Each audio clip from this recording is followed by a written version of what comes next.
Hello Dark Horses and welcome back to Dark Horse Paranormal. In today's dark episode we're going to look and dive into the Pendle Witch Trials.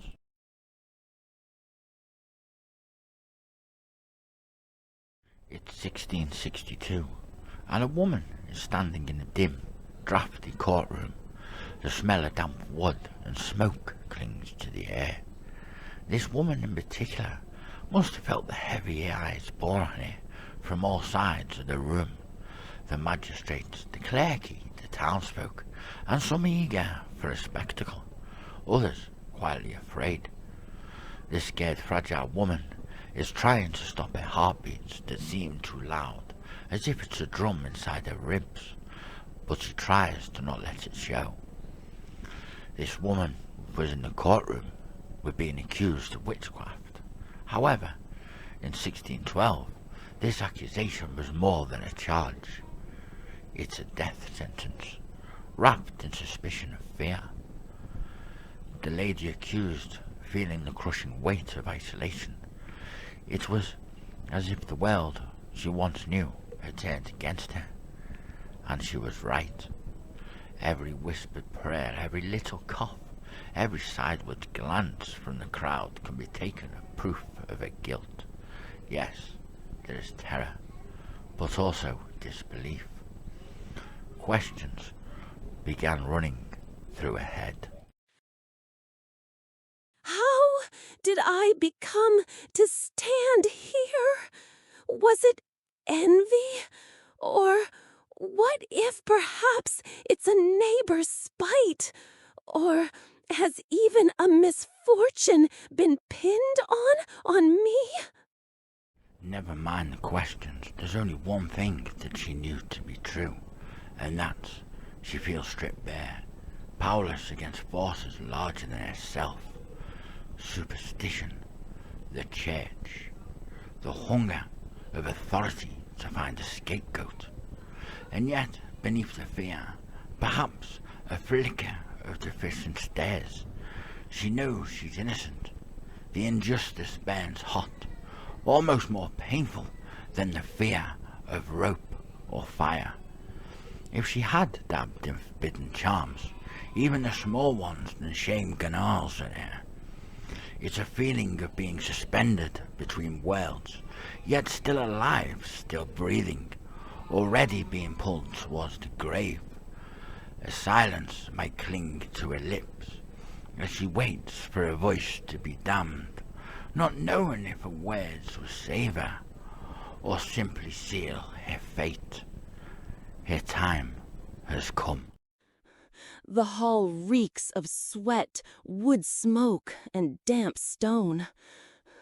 I am still standing before them, accused of murder by witchcraft.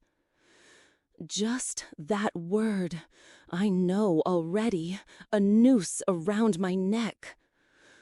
They shove a confession at me, some sick, vile confession I never made. I spit my denial into the silence, but my voice shakes. I can see how these judges lean toward one another, whispering like crows on a fence.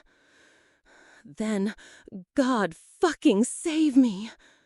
They bring her in. My Janet, my little one, she's barely 9 years in this world, yet dragged into this vile pit to be used against me. Heart beats too loud, as if it was a drum inside my ribs. My heart surges and breaks at once. No! I cry, my voice raw. Not her! She knows nothing of this. Leave her be. The court rustles. People gasp, delights in the scene. I call to her, desperate, but she stares ahead, small shoulders trembling. Tears start to spill down her cheeks, and still I shout, beg, rage, curse, pray, until rough hands seize me. That when they dragged me back, my cries echoing against the stone, swallowed by the dungeon's cold. I hear nothing more until later, when they tell me what my daughter has done. And that is if it was true. They say she climbed upon the very table, so all might see her, hear her. That her weeping stilled, her voice grew calm. That she pointed her finger at me, her mother, and named me witch. I know now I am already dead. The trials of the Pendle Witches in 1612, among the most famous witch trials in English history, and some of the best recorded of the 17th century. The 12 accused lived in the area surrounding Pendle Hill in Lancashire and were charged with the murders of 10 people by the use of witchcraft. All but 2 were tried at Lancashire Exes on the 18th to 19th of August 1612, along with the Sainsbury Witches and others, in a series of trials that have become known as the Lancashire Witch Trials. One was tried at York Exes on the 27th of July 1612, and another died in prison. Of the 11 who went to trial, 9 women and 2 men. 10 were found guilty and executed by hanging. 1 was found not guilty. This was the official publication of the proceedings by clerk to the court. Thomas Potts, in his wonderful discovery of witches in the country of Lancashire, and the number of witches hanged together, 9 at Lancaster and 1 at York, make the trials unusual for England at the time. It has been estimated that across all of the English witch trials between the early 15th and 18th centuries resulted in fewer than 500 executions. This series of trials accounts for more than 2% of that total. So looking at the 6 out of 10 of the Pendle Witches, they came from 1 or 2 families each. At the time was headed by a woman within her 80s, Elizabeth Sullins, aka Demodike was her name. Her daughter was Elizabeth Device, and she and 3 grandchildren, James and Alison Device. There was also Anne Whittle, aka Chattox, along with her daughter Anne Redfern. The others that were accused of this witchcraft were Jane Bullock and her son John Bullock, Alice Nutter, Catherine Hewitt, Alice Gray, and Jeanette Preston. The outbreaks of witchcraft in and around Pendle may suggest that some people made a living as traditional healers by using a mixture of herbal medicine and talismans or charms. However, by doing so, left them open for charges of sorcery. Many of the allegations resulted from accusations that members of the Demick and Chattock families. These accusations were both made up against each other, and in our days we'll call it tit for tat. There are no published reason why the 2 families would blame each other, but thinking about it, perhaps it was because they were both in competition with each other that involved trying to make a living from healing, begging and extortion. The accused witches all lived in the area around Pendle Hill in Lancashire, a country which at the end of the 16th century was regarded by the authorities as a wild and lawless region, with the area famed for its theft, violence and sexual laxity. It was also an area where the church was honoured without much understanding of its doctrines by the common people. The nearby Christian Abbey in Whaley had been dissolved by Henry VIII in 1537, a move strongly resisted by the local people, over whose lives the abbey had until then exerted a powerful influence. Despite the abbey's closure and the execution of its abbot, the people of Pendle remained largely faithful to their Roman Catholic beliefs, and they were quick to revert to Catholicism on Queen Mary's accession to the throne in 1553. It was when Mary's Protestant half-sister Elizabeth came to the throne in 1558. Catholic priests once again had to go into hiding, but in remote areas such as Pendle, they continued to celebrate Mass in secret. In 1562, early in her reign, Elizabeth passed a law in the form of Witchcraft Act 1562. This demanded the death penalty, but only where harm had been caused. Lesser offences were punishable by a term of imprisonment. The Act provided that anyone who should use, practice or exercise any witchcraft, enchantment, charm or sorcery, whereby a person shall happen to be killed or destroyed, was guilty of a felony without benefits of clergy, and was put to death. However, on Elizabeth's death in 1603, she was succeeded by James. James was strongly influenced by Scotland's separation from the Catholic Church during the Scottish Reformation. James was inevitably interested in the Protestant theology, and he spent a lot of time focusing much more on his curiosity on the theology of witchcraft. However, by the early 1590s, he had become convinced that he was being plotted against by Scottish witches.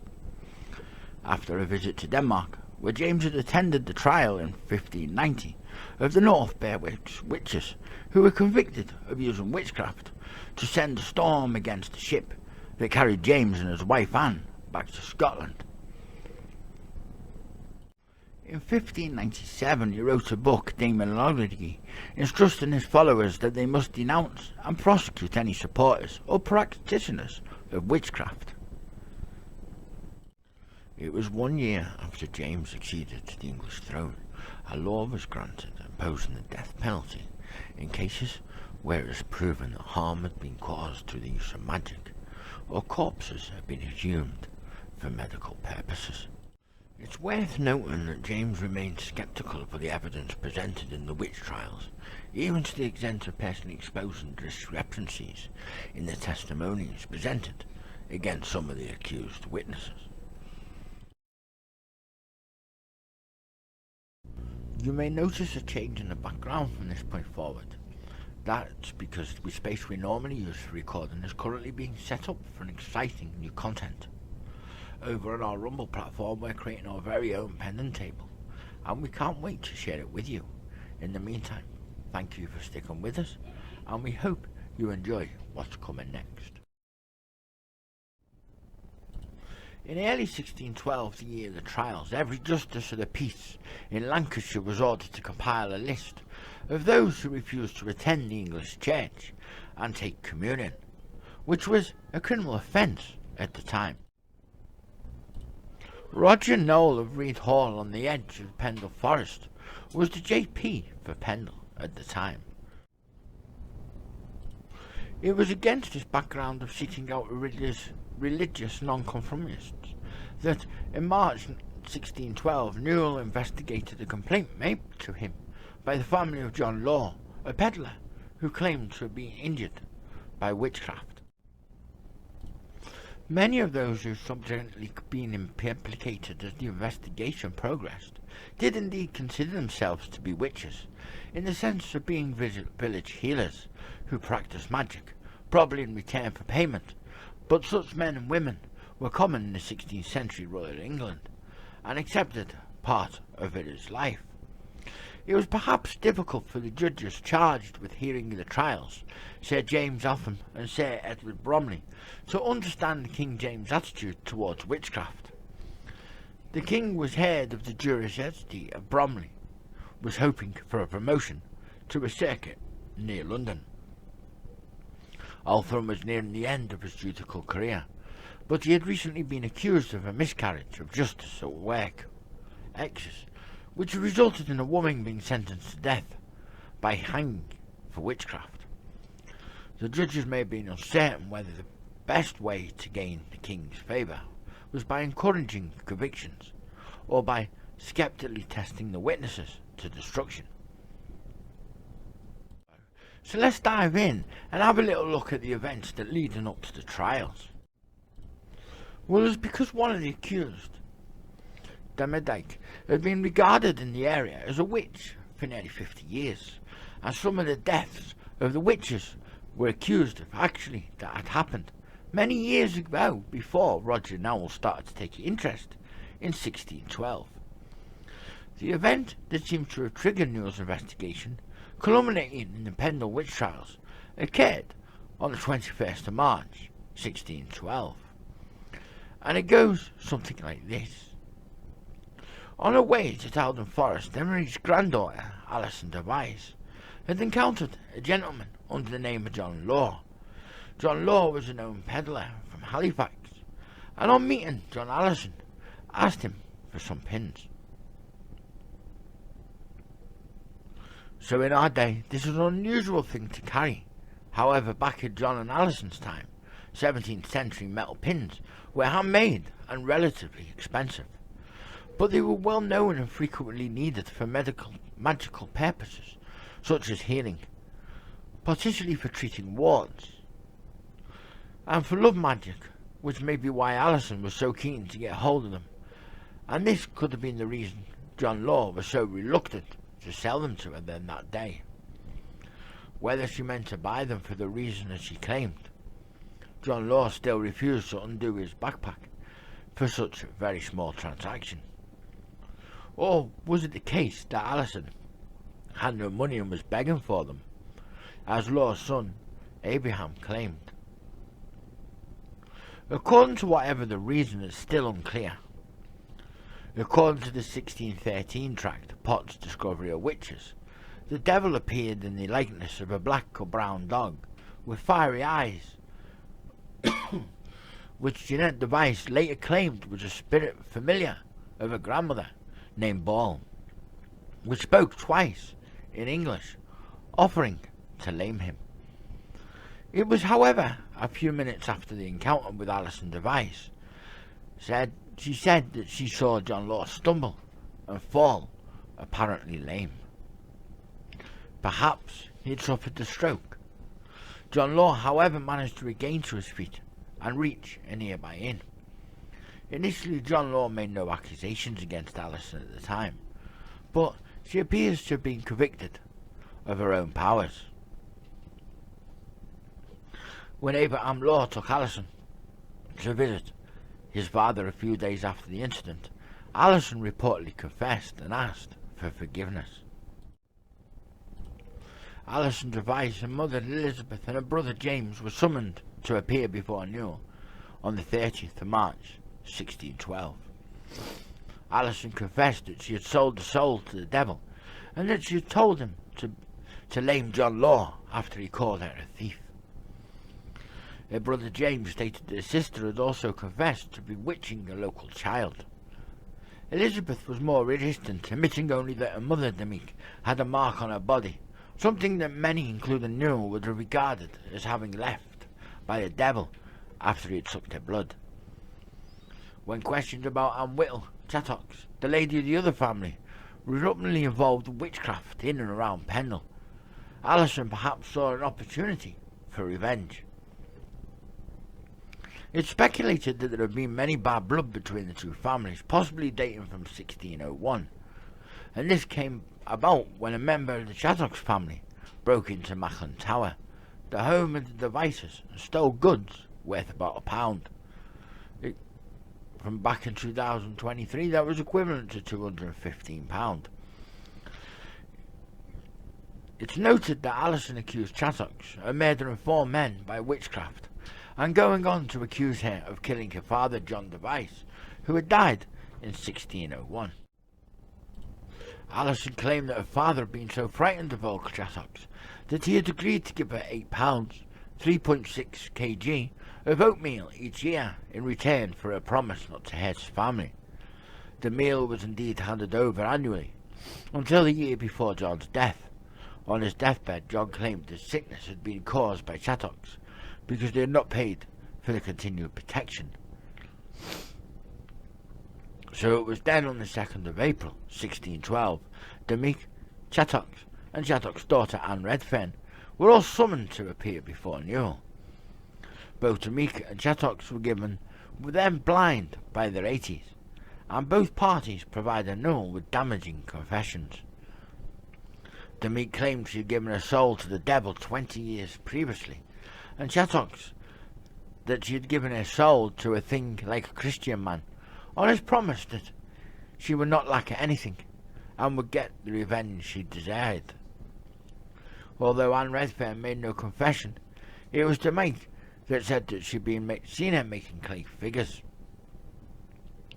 Margaret Cook, another witness seen by Nell that day, claimed that her brother had fallen sick and died after having a disagreement with Redfern, and that he also had frequently blamed her for her illness. Based on the evidence and the confessions that Nell had obtained, Nell committed to make Chattox, Anne Redfern and Alison Device to Lancaster Gaol to be tried for maleficarum causing harm by witchcraft at the next excess. The commitment of Queen's trial of the 4 women might have been the end of the matter had it not been for a meeting organised by Elizabeth Dice at Malcolm Tower, the home of the Mencakes, held on Good Friday the 10th of April 1612. To feed the party, James Device stole an 8 per sheep. Friends and others sympathetic to the family attended, and when word of it reached Roger Newell decided to investigate. On the 27th of April 1612, an inquiry was held before Newell, another magistrate Nicholas Bannister, to determine the purpose of the meeting at Malcolm Tower, who had attended, and what had happened there. As a result of the inquiry, 8 more people were accused of witchcraft and committed for trial. Altogether it was Elizabeth Device, James Device, Alice Nutter, Catherine Hewitt, John Bullock, Jane Bullock, Alison Gray, and Janet Preston. Preston was a bit different and lived across the border in Yorkshire, so she was sent to trial at York's Excess, and the others were sent to Lancaster Gaol to join the 4 that were already imprisoned there. So let's dive into a little bit of history about Malcolm Tower. Well, in 1612, the 9-year-old Janet Davis lived in obscurity at her grandmother's house, which was Malcolm Tower. Malcolm's Tower sounds grand, but it really wasn't. Malcolm was actually a 17th century word meaning slattern, and it was still being used in these parts of the 20th century. The house was also, and even less grand, referred to as the Mocking Tower. Malcolm Tower is believed to have been near the village of Newchurch in Pendle, or in Blacko, on the site of the present-day Malcolm Tower farm, and to have been demolished soon after the trials. Survey points to 2 large rectangular anomalies that were found to be clay-floored farm buildings dating from the early 17th century at Malcolm Tower farm. The name Malcolm has apparently been attached to the site since the 1500s. The evidence seems to be discount an earlier disbelief that Malcolm Tower was located close to Lower Black Moss Reservoir by Barley, after the 17th century cottage with a mummified cat sealed in the walls was discovered by the water engineers in 2011. Life was hard for Jenna and her family. They survived by begging and doing odd jobs for their neighbours. However, the family did have one other source of income, and I suppose it was more of a kind of power. Jeanette's grandmother was well known locally as a cunning woman, and everyone knew her as the old Demdike, for a role of a cunning woman is an incredibly valuable one, especially for poor people who don't have the resource, say to doctors. And there's a lot of all sorts of modern roles rolled up into one, as a social worker, a policewoman, a doctor, all those things to give people the kind of security about their otherwise anxious lives. But it's rather an ambitious role, because to be a cunning woman, the authorities would call it witchcraft. Rarely so, cunning women can get into trouble with the law if they fall out with their clients. But for Janet and her family, it was a fact of life that a person might have the power to heal or harm through the use of charms. Spells, to them, it wasn't number jumbo, it was real, and it happened. Witches are the people who do bad things. However, cunning women were the people who do good things. Cunning woman cure you if you find yourself lost, whereas a witch was meant to go and steal stuff from you and make you sick, or even kill you. At this time, Milton Tower was lived in by Janet, her grandmother, Elizabeth, her elder sister and brother Alison, and James. There were no adult men, as Elizabeth's husband had died 11 years earlier. It's also noted that 9-year-old Jenna wasn't his child. She grew up knowing that she was the runt of the litter and the bastard daughter of the house, which, to be honest, would have made her feel isolated and different, even maybe cursed. In a later investigation, it became clear that Janet's world was populated by demons.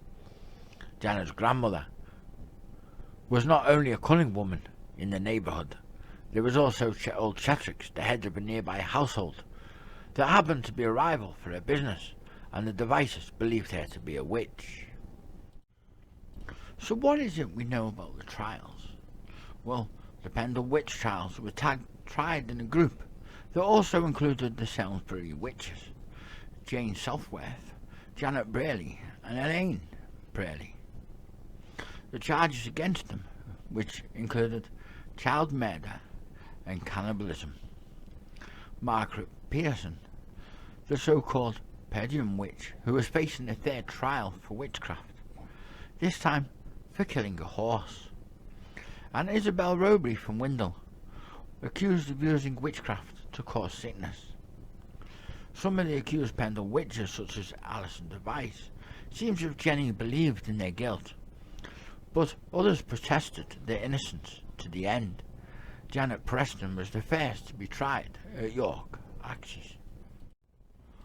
The York Axes, 27th of July 1612. Janet Preston lived in Gisborne, which was then Yorkshire, so she was sent to the York Axes for trial. Her judges were Sir James Alpham and Sir Edward Bromley. Jeanette was charged with the murder by witchcraft of a local landowner, Thomas Lister of Westbury Hall, to which she pleaded not guilty. She had already appeared before Bromley in 1611, accused of murdering a child by witchcraft, but had been found not guilty. The most damning evidence given her against her was that when she had taken to see Lister's body, the corpse bled fresh blood presently in the presence of all that were present after she touched it. According to a statement made to Noel by James Device on the 27th of April, Jeanette had attended Malkin Tower meeting to seek help with Lister's murder. She was found guilty and sentenced to death by hanging. Her execution took place on the 29th of July at the Kismermere, which today is the present of York Racecourse. Lancaster Axes, the 18th to the 19th of August 1612. All the other accused lived in Lancashire, so they were sent to Lancashire Axes for trial, where the judges were once again Alpham and Bromley. The prosecutor was the local magistrate Roger Noel, who had been responsible for collecting the various statements and confessions from the accused. 9-year-old Jeanette Device was a key witness for the prosecution, something that would never have been permitted in many other 17th century criminal trials. However, King James had made the case for suspending the normal rules of evidence for witchcraft trials, as well as identifying those who attended the Malkin Tower meeting. Janet also gave evidence against her mother, brother, and sister. 9 of the accused: Alison Device, Elizabeth Device, James Device, Anne Whittle, Anne Redfern, Alice Nutter, Catherine Hewitt, John Bullock, and Jane Bullock were found guilty during the 2-day trial and hanged at the Gallows Hill in Lancaster on the 20th of August 1612. Elizabeth Saunders died while waiting trial. Only one of the accused, Alice Gray, was found not guilty. On the 18th of August, Anne Whittle Chattox was accused of murder of Robert Nutter. She pleaded not guilty, but the confession she made to Roger Newell, likely under torture, was read out in court, and the evidence against her was presented by James Robinson, who had lived with the Chattocks family 20 years earlier. He claimed to remember Nutter had accused Chattocks of turning his beer sour, and that she was commonly believed to be a witch. Chattocks broke down and admitted their guilt, calling on God for forgiveness, and the judges to be merciful to her daughter Anne Redfern. Elizabeth Device was charged with the murders of James Robinson, John Robinson, and together with Alice Nutter and Demoke for the murder of Henry Mitten. Elizabeth Device maintained her innocence. Pod's records show that the unjust witch suffered from a facial deformity resulting in her left eye being set lower than her right. The main witness against Device was her daughter Janet, who was about 9 years old. When Janet was brought in the courtroom and asked to stand up and give evidence against her mother, Elizabeth confronted her own child, making accusations that would lead to her execution, began to curse and scream at her daughter, forcing the judges to have her removed from the courtroom before the evidence could be heard. Janet was placed on the table and stated that she believed her mother had been a witch for 3 to 4 years. She also said the mother had a familiar called Bal, who appeared in the shape of a brown dog. Janet claimed to have witnessed conversations between Bal and her mother, in which Bal had been asking for help with various murders. James Device also gave evidence against his mother, saying he had seen her making clay figures of one of her victims, John Robinson. Elizabeth Device was found guilty. James Device pleaded not guilty to the murders by witchcraft of Anne Townley and John Duntworth. However, he, like Chattocks, had earlier made a confession to now, which was read out in court. That evidence presented against him by his sister Jeanette, who said that she had seen her brother asking a black dog he had conjured up with to help him kill Townley, was sufficient to persuade the jury to find him guilty. The 19th of August. The trials of the 3 Pendle Witches were heard before Anne Redfern's first appearance in court, late in the afternoon, charged with the murder of Robert Nutter. The evidence against her was considered unsatisfactory and she was acquitted. Anne Redfern was not so fortunate the following day, when she faced a second trial for the murder of Rob Nutter's father Christopher, to which she pleaded not guilty. Demoke's statement to Newell, which accused Anne of having made clay figures of the Nutters family, was read out in court. Witnesses were called to testify that Anne was a witch, more dangerous than her mother. She refused to admit her guilt to the end, and had given no evidence against any others that were accused. Anne Redfern was found guilty. Jane Bullock and her son John Bullock, both from Newchurch in Pendle, were accused and found guilty of the murder of witchcraft of Janet Dean. Both denied that they had attended the meeting at Malcolm Tower, but Jeanette's Device identified Jane as having been one of those present, and John having turned the spit roast, the stolen sheep, the centrepiece of the Good Friday meeting at Demoke's home. Alice Nutter was unusual among the accused of being comparatively wealthy, the widow of tenant yeoman farmer. She made no statement either before or during her trial, except to enter a plea of not guilty to the charge of murdering Henry Milton by witchcraft. The prosecution alleged that she, together with Demoke and Elizabeth Device, had caused Milton's death. After he refused to give Demoke a penny she had begged from him. The only evidence against Alice seems to have been that James Device claimed Demoke had told him of the murder, and Jeanette Device in a statement said that Alice had been present at the Milton Tower meeting. Alice may have called in on that meeting at Milton Tower on her way to a secret and illegal Good Friday Catholic service, and refused to speak for fear of incriminating her fellow Catholics. Many of the Nutter family were Catholics, and 2 had been executed as Jesuit priests, John Nutter in 1584 and his brother Robert in 1600. Alice Nutter was found guilty. Catherine Hewitt was charged and found guilty of the murder of Anne Folds. She was the wife of a clother from Clone and had attended the meeting in Malcolm Tower with Alison Gray. According to the evidence given by James Device, both Hewitt and Gray told the others at the meeting that they had killed a child from Clone, and Folds, Jeanette Device also picked Catherine out of the lineup and confirmed her attendance at Malcolm Tower meeting. Alice Gray was accused with Catherine Howard of the murder of Anne Folds. Potts did not provide any account of Alice's Gray trial, simply recording her as one of the Salisbury witches, which she was not, as she was one of those identified as having been at the Antrim Tower meeting and naming her on the list of those found not guilty. Alison Device, whose encounter with John Law had triggered the events leading up to the trials, was charged with causing harm by witchcraft. Uniquely among the accused, Alison was confronted in court by her alleged victim John Law. She seems to have genuinely believed her own guilt. When Law was brought into court, Alison fell to her knees in tears and confessed. She was found guilty.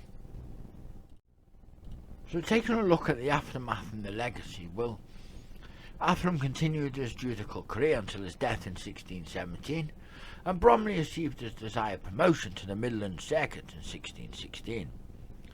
Potts was given keepership of Skelmy Park by James in 1615 to breed and train all the king's hounds.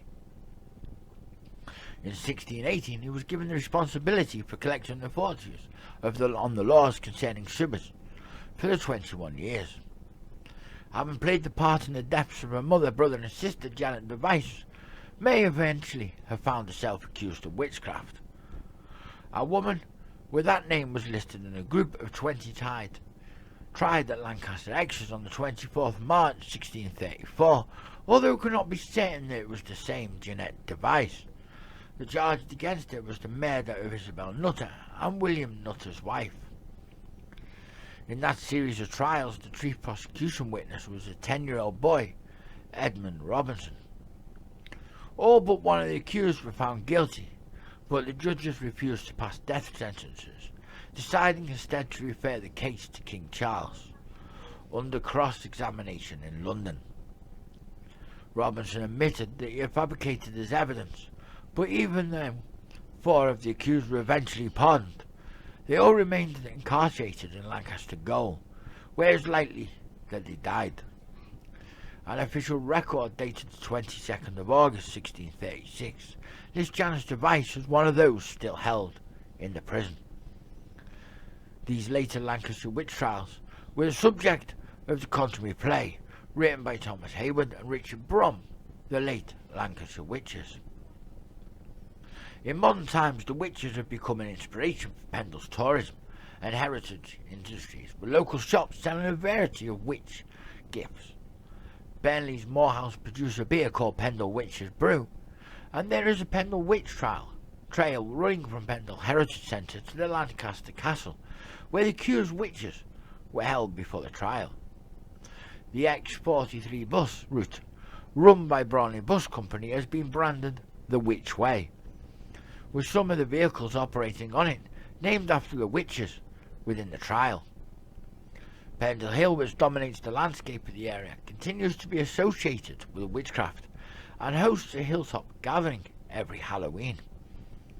Scholar Catherine Schooner argues in an article Hellbore magazine that, with the 400-year anniversary of Pendle Witch Trials, the notion of the witches as folk heroes caught the popular imagination. The new cultural productions revisiting the witch's story, Mary Trout's Daughters on the Witching Hill in 2011, or Jeanette Witterson's The Daylight Gate in 2012, Spooner argues the Pendle Witches have been transformed from folk devil to folk heroes, and that their history has become a model of resistance for the dechanted and defranchised. A petition was presented to the UK Home Secretary Jack Straw in 1998, asking for the witches to be pardoned, but it was decided that the conviction should stand. 10 years later, another petition was organised in an attempt to obtain pardons for the Chottocks and Dimaki. The later petition followed the Swiss government's pardon earlier that year of Anne Goldby, beheaded in 1782, thought to be the last person in Europe to be executed as a witch.